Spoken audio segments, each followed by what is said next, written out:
포로에서 돌아온 유다 공동체가 하나님과 새로운 언약을 맺으면서 새로운 미래로 나아갔습니다.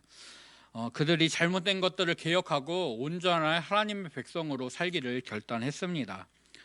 그러나 느헤미야가 총독의 임기를 마치고 바사제국의 황실로 복귀하게 되었을 때 이 개혁은 유명무실해지고 맙니다.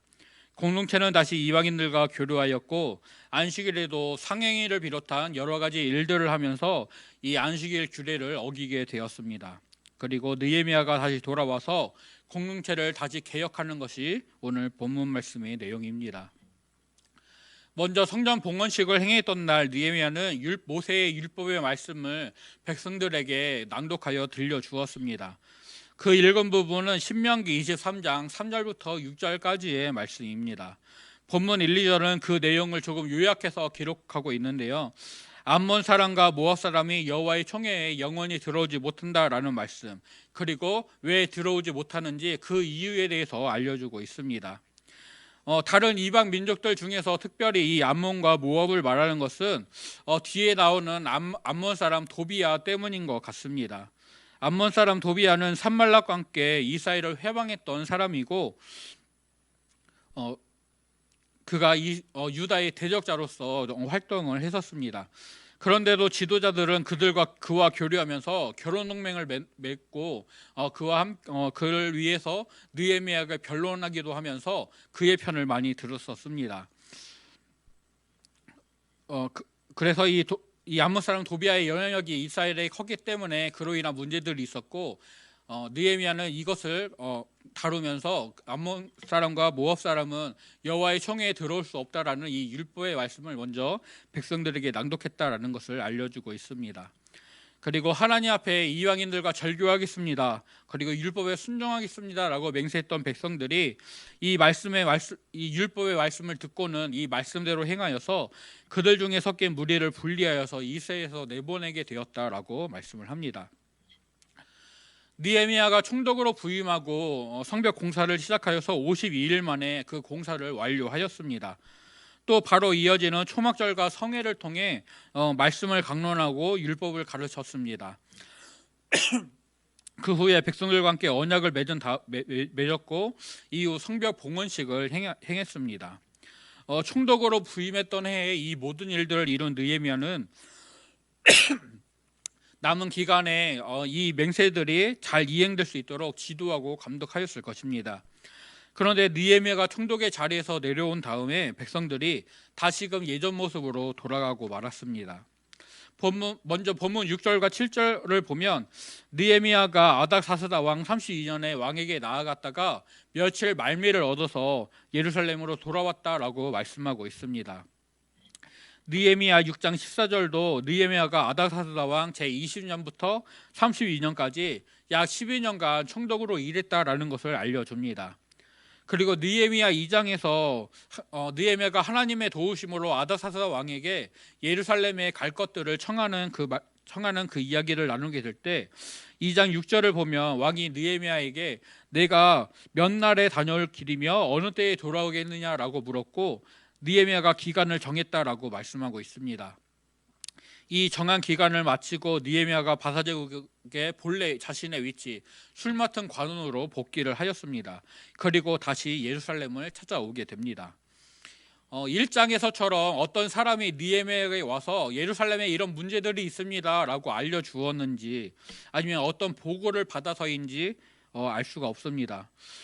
아니면 총독의 사임 이후에도 예루살렘의 개혁에 상당히 관심을 갖고 관심 있게 지켜보다가 백성들이 예전으로 돌아갔다라는 말을 듣고 느헤미야가 자청해서 왔는지도 알 수가 없습니다. 그저 느헤미야가 며칠 말미를 얻어서 예루살렘으로 돌아왔다라고만 말씀을 합니다. 그런데 이 며칠이란 말을 나타내는 히브리어는 창세기 1장에서 하루라고 번역됐던 용이라는 단어입니다. 이 단어는 하루나 한 해 또는 일정한 기간을 나타내는 말입니다. 그래서 느헤미야가 얼마 만에 예루살렘으로 돌아왔는지는 정확히 알 수가 없습니다. 하지만 느헤미야가 예루살렘을 떠나 있던 동안 일어났던 일들을 살펴보게 되면 그것이 단순히 몇 개월이나 단기간에 벌어졌다라고는 생각할 수가 없습니다. 오랜 기간 느헤미야가 예루살렘을 떠나 있었을 것이다라고 추측을 하게 됩니다. 그래서 느헤미야가 몇 년간 예루살렘을 떠나 있었고, 그래서 유다 사회가 그 개혁의 동력을 잃어버리고 예전으로 돌아갔고, 그래서 느헤미야가 예루살렘으로 다시 돌아와 자신이 없는 동안에 일어났던 문제들을 바로 잡으면서 그 개혁을 이어나가게 됩니다. 그들에게 있었던 첫 번째 문제는 하나님의 성물을 위해 예비된 성전의 방을 암몬 사람 도비야에게 내어줬던 것입니다. 하나님의 전에 방을 맡았던 제사장 엘리야십이 도비야와 연락이 있었고 그에게 방을 하나 내어주었습니다. 하나쯤이야 라는 마음으로 내어줄 수 있었겠지만 이것은 큰 범죄로, 느헤미야는 이것을 큰 범죄로 다루고 있습니다. 연락이 있다라는 말에 사용된 히브리어는 카로브라는 단어인데요, 이 말은 가까운 친척을 가리킬 때 쓰는 말이라고 합니다. 룻기 2장 20절에서 나오미가 룻에게 보아스는 우리와 가까운 사이이고 기업 물을 자다라고 알려줄 때 이 가까운 사이라는 말을 하면서 이 카로브라는 단어를 사용했었습니다. 또 느헤미야 6장 18절을 보면 도비야가 아라의 아들 스가냐의 사이가 되었고 도비야의 아들 여호하난도 베레가의 아들 무슬람의 딸을 아내로 맞이하여서 유다에서 그와 동맹한 자가 많았다라고 말씀하고 있습니다. 이 무슬람은 제사장이었다고 합니다. 제사장과 뭔가 인적 관계를 맺음으로써 도비야는 또 다른 제사장 엘리야십과도 친분이 있었고, 그래서 지인 찬스를 사용해서 성전에 자신이 사용할 방을 만들었던 것으로 보입니다. 왜 그곳에 방을 만들었는지 그 이유는 나오지 않지만 성물을 보관하기 위한 방을 이방인에게 내어준 것은 명백한 잘못이고 월권 행위였습니다. 하나님의 거룩하심을 이방의 세속적인 것으로 오염시키는 중대한 범죄였습니다. 그래서 느헤미야는 예수님이 성전을 정결하게 하셨던 것과 비슷한 모양으로 도비야의 세간을 그 방 밖으로 다 내어 던지고 그것을 다 치우게 하였고, 그 후에 방을 정결하게 하고 본래 그것에 있어야 될 물건들을 다시 가져다 놓게 합니다. 성전 방들을 정결하게 하고 정리했던 느헤미야가 그 방들에 보관되어야 하는 레위인들의 11조, 또 제사장들에게 줘야 되는 거제물이 없다라는 것을 확인하게 되었습니다. 그래서 이것을 자세히 알아보니 레위인들이 받을 목들을 주지 않았고, 그래서 레위인들과 노래하는 자들이 자신의 직무를 버리고 자기 밭으로 도망가 있었다라는 것을 알게 됩니다. 레위인들에게 11조를 주어서 그들이 성전의 직무를 감당해야 하고, 이로써 우리가 하나님의 전을 버려두지 않겠다라고 했던 맹세는 사라지고 그저 자신의 삶을 살아가고 자신의 이익과 유익을 위해 살아가는 그런 세상의 삶들만 남아 있었습니다. 그래서 느헤미야는 이 일들을 맡은 민장들을 꾸짖고 레위 사람들을 다시 불러서 자기의 직무를 감당하게 합니다. 그리고 느헤미야의 복귀와 이 개혁하는 것들을 알게 된 유다 백성들이 곡식과 포도주와 기름의 11조를 다시 곳간에 갖다 놓고 그곳을 채우게 됩니다. 느헤미야는 다시 제사장과 레위 사람이 이를 맡아서 관리하게 하고 형제들에게 나누어 주게 하였습니다. 또 서기관이라는 관리를 세워서 이 일들이 잘 이루어지는지 감독하게 만들어서 이전으로 돌아가지 않도록 그 개혁된 것들이 쭉 이어지도록 그런 조치들을 취하게 됩니다. 다음으로 느헤미야가 손을 댄 것은 안식일 규정이었습니다. 예루살렘 밖 다른 성읍들에서 어떤 사람들이 안식일에도 일을 하였고, 또 특별히 음식물들을 예루살렘으로 가지고 와서 파는 행위들이 있었습니다. 또 두로의 상인이 예루살렘에 살면서 물고기와 각양 물건들을 안식일에도 팔았다라고 말씀합니다. 즉 상점을 마련해 놓고 상설 매장을 운영한 것으로 보여집니다. 그래서 느헤미야는 상인들에게 안식일에는 물건을 팔지 말아라라고 경고를 하였고, 이것에 관련된 유다의 모든 귀인들을 소집해서 그들을 책망했다라고 말씀을 합니다. 17절에서 너희가 어찌 이 약을 행하여 안식일을 범하느냐라고 하는 이 책망의 말은 안식일 규정을 위반하는 일에 유다의 귀인들이 직접적으로 연관되었다라는 인상을 주고 있습니다. 아마도 어떤 이들은 자신의 근거지에서 운영하는 대규모 농장에서 재배한 그런 물품들을 직접 또는 가공해서 그것들을 예루살렘에서 팔았던 것으로 보입니다. 또 어떤 이들은 자기들의 만족과 유익을 위해서 두로 사람의 상점에서 파는 물건들을 샀을 것입니다. 또 어떤 사람들은 다른 기인들이 행하는 그것들을 그냥 용납해주고 방관했을 것입니다.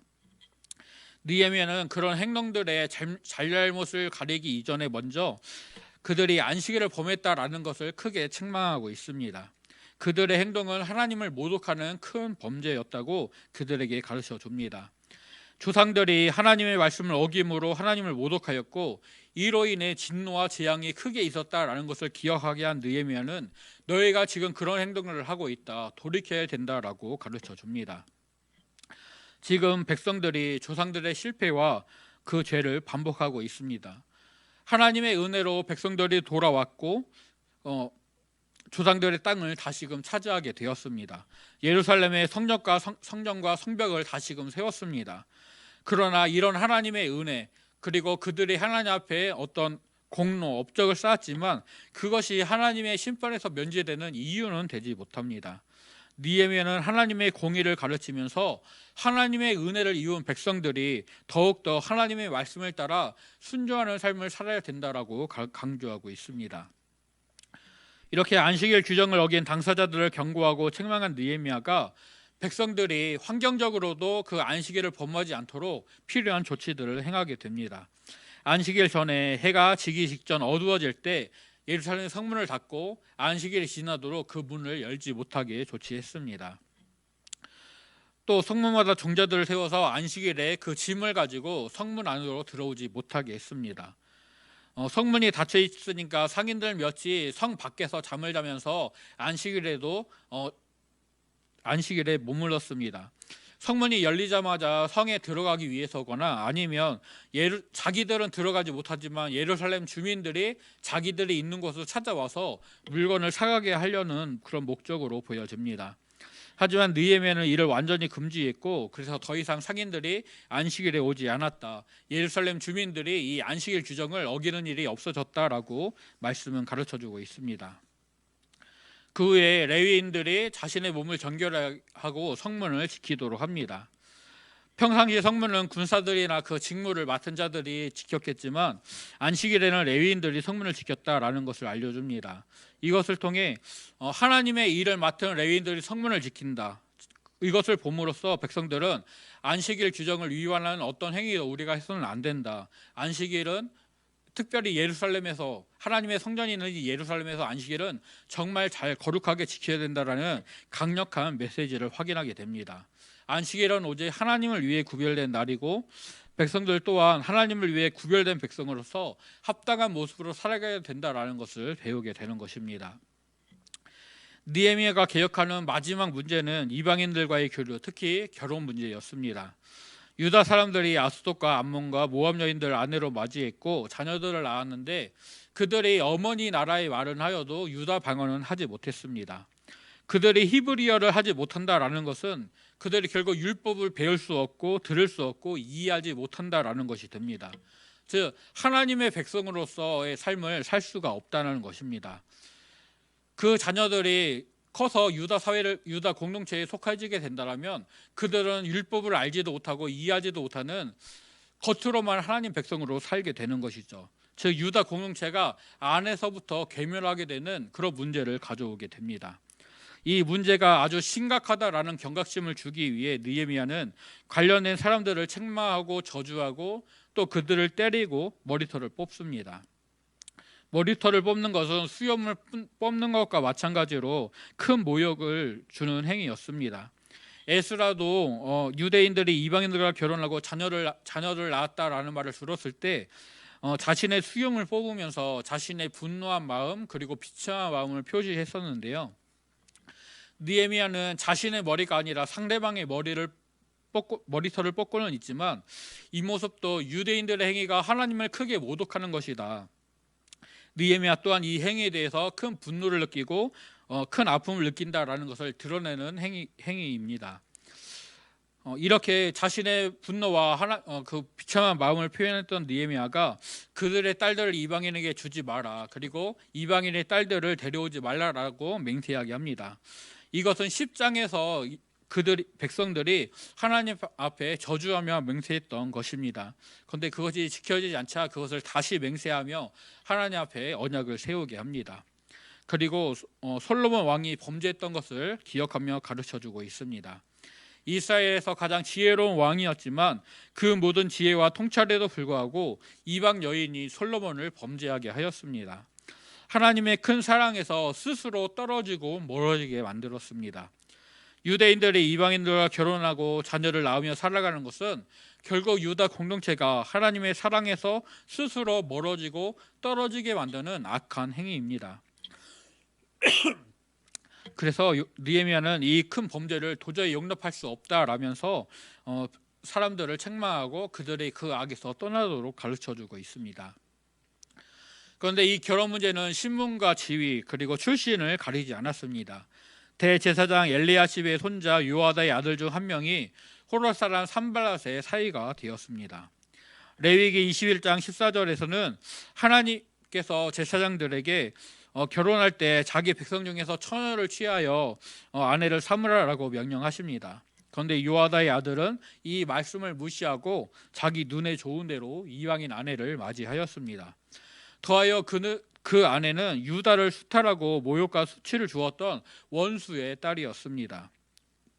그러니까 유다의 대적자와 유다의 원수와 유다의 종교 지도자들이 연계하고 교류하는 큰 문제를 일으키고 있는 것입니다. 그래서 느헤미야는 이 큰 악을 지나치지 않고 그를 아예 유다 사회에서 추방함으로써 이 문제를 매듭짓고 있습니다. 마지막 30절 31절에서 느헤미야의 개혁을 요약하는데요. 느헤미야가 유다 백성들이 이방 사람들을 떠나 구별된 정결한 삶을 살게 했다라고 말씀합니다. 또 제사장들과 레위인들의 반열을 정비해서 성전에서 감당해야 하는 자기의 직무를 다하게 했다라고 말씀합니다. 또 정한 기간에 성전에서 사용할 나무와 처음 익은 열매를 하나님께 온전히 드리게 했다라고 말씀하고 있습니다. 이것들은 모두 10장에서 백성들이 하나님께 약속했던 것들입니다.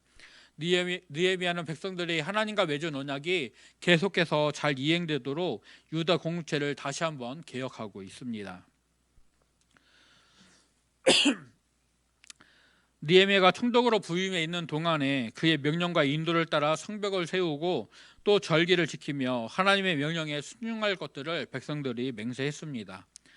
그런데 그가 총독 자리에서 내려오고 예루살렘을 떠나자 다시 이전 삶으로 돌아가는 이 모습은 더군다나 그들이 저주하면서 맹세했던 그 조약들을 다 어기고 지키지 않는 이런 모습들은 사람의 연약함, 나의 힘과 능력으로는 하나님의 뜻대로 살아갈 수 없다라는 철저한 우리의 무기력함, 무능력함을 보여주고 있습니다. 또 이것쯤이야라는 작은 방심, 타협이 돌이킬 수 없는 결과를 초래한다라는 것을 우리에게 알려줍니다. 느헤미야가 예루살렘으로 돌아왔을 때 그는 여전히 건재한 예루살렘 성벽을 보았습니다. 유다 백성들을 보호하고 이방인들과의 구별됨을 상징하는 성벽은 견고하게 그 자리를 지키고 있었지만 공동체는 내부의 문제로 쇠약해지고 있었습니다. 자기와 가까운 도비야를 챙겨줬던 엘리야십처럼 나와 친분이 있는 사람들을 좀 더 챙겨주고자 하는 그런 마음들은 우리 모두에게 누구에게나 있습니다. 또 내가 가진 권리를 좀 더 확대 적용하고 이 권리를 이용해서 나의 이익을 추구하는 모습들도 우리 안에 많이 있습니다. 안식일 규정을 어기고 안식일의 물건들을 예루살렘으로 가져와서 팔고 방한했던 귀인들처럼 나에게 일어나는 많은 일들 속에서 하나님의 말씀과 뜻보다는 나의 필요와 만족이, 유익이 앞서는 경우들이 훨씬 더 많이 있습니다. 이방인 아내를 얻고 자녀를 낳았던 유다 백성들처럼 옳은 길을 걸어가기보다는 다른 사람들이 많이 걸어가는 길을 따라가는 경우가 훨씬 더 많이 있습니다. 이렇게 우리는 너무나 쉽게 또 자주 유혹에 빠지고 또 길을 잃고 헤매고 있습니다. 내 스스로는 하나님이 기뻐하시는 믿음의 삶을 살 수 없다라는 것, 나는 불완전하고 나는 연약하다라는 것을 인정하고 오직 나를 온전하게 하시는 하나님의 말씀만을 의지하여 믿음의 선한 싸움을 싸우고 그 길을 걸어가는 저와 성도님들이 되시기를 소원합니다. 우리의 신앙생활 속에서 갱신과 개혁은 반드시 계속되어야 합니다. 유다 백성들처럼 우리는 처한 환경에 그리고 상황에 빠져서 자주 타협하고 또 실패하고 불순종하게 되는 경우들이 많이 있습니다. 물론 그런 의도를 처음부터 가지고 시작한 것은 아니지만 어느 순간 바뀌게 되었고 결과적으로 하나님의 말씀과 뜻에서 계속 멀어지고 있는 연약한 우리의 모습을 보게 됩니다. 느헤미야는 유다 백성들의 지난 삶으로 돌아가 있는 것들을 보고 그들에게 지난 역사를 기억해라 라고 말하고 있습니다. 하나님의 말씀에 불순종했던 조상들이 받은 결과를 생각하고 오늘 그들의 행동을 돌아보라라고 권면합니다. 아무리 작은 부분이라도 하나님의 말씀에서 떠나 있다면 그리고 멀어져 있다면 우리는 그 자리에서 바로 돌이켜야 합니다. 다시 하나님을 향해야 하고 다시 한번 순종의 길을 결단하면서 그 길을 걸어가야 합니다. 또 우리의 잘못된 습관들을 버리고 악한 길에서 벗어나 오직 하나님께로 나아가야 합니다. 우리의 마음과 행동과 습관을 늘 경계하면서 살피고 또 주님께로 돌이키는 갱신과 개혁을 멈추지 않는 우리가 되기를 간절히 소원합니다. 그러나 이것들을 아무리 결심하고 결단하고 또 기도하며 나아갈 때도 나아가면서도 순간순간 우리의 갈 길을 잊어버리고 잃어버리고 또 하나님의 손을 놓치게 되는 경우들이 너무나도 많음을 우리의 지난 삶들이 살아오면서 겪어왔던 경험들이 우리의 연약함을 너무나도 잘 드러내 줍니다.